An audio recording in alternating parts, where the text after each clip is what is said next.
আসসালামু আলাইকুম প্রিয় দর্শক। আজকে পবিত্র জুমার দিন, গরিবের জন্য হজের দিন।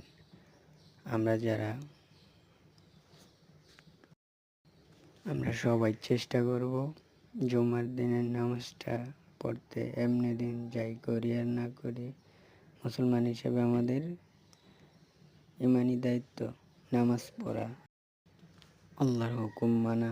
তো আমরা সকলে জুমার দিনটা বিশেষভাবে নামাজ আদায় করব ও অন্যকে নামাজ পড়ার জন্য উৎসাহ দেব। কারণ